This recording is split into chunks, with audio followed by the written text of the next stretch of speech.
ঢাকায় আসার কথা বলে বাড়ি থেকে বের হয়েছিলেন স্বামী, কিন্তু ঢাকায় না এসে পরকীয়া প্রেমিকার সাথে ঘুরে বেড়াচ্ছিলেন তিনি। তবে এমন মিথ্যা কথা বলেও শেষ রক্ষা হলো না, ধরা পড়ে গেলেন স্ত্রী এবং বৃদ্ধা মায়ের কাছে।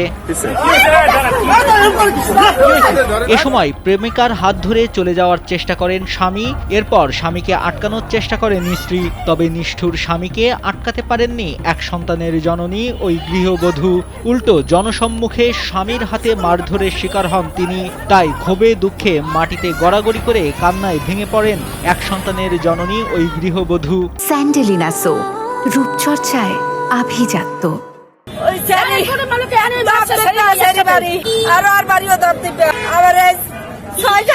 বিয়া করে এই ভেটটা আছে, ওই একটার পর অকর্ম একটার পর একটা করতে আছে। সংসার করবে, একবার কই করবে, আরেকবার ছেড়ে দিয়ে কয়। ৪ ডিসেম্বর দুপুরের দিকে বরিশাল নগরীর ফজলুল হক এভিনিউ সড়কে এই ঘটনাটি ঘটেছে। এ সময় পথচারীরা দাঁড়িয়ে দেখলেও এগিয়ে আসেনি কেউ। অভিযুক্ত স্বামী রবিউল ইসলাম ঝালকাঠির নলছিটি উপজেলার দপদপিয়া এলাকার বাসিন্দা। প্রায় ৭ বছর আগে মোলাদি উপজেলার সেকান্দার মল্লিকের মেয়েকে পারিবারিকভাবে বিয়ে করেন। সংসারে তাদের একটি পুত্র সন্তান রয়েছে।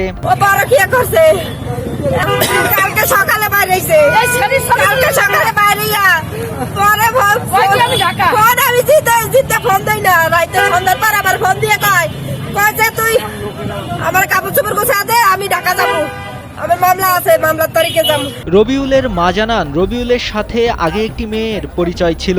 সেই মেয়ে রবিউলের বিরুদ্ধে ধর্ষণের মামলাও করেছে।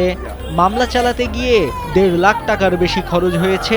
এখন সেই মেয়ের সাথেই পরকীয়া করে রবিউল। বরিশালে এসে তাদের দুজনকে একসাথে ধরেছেন তারা।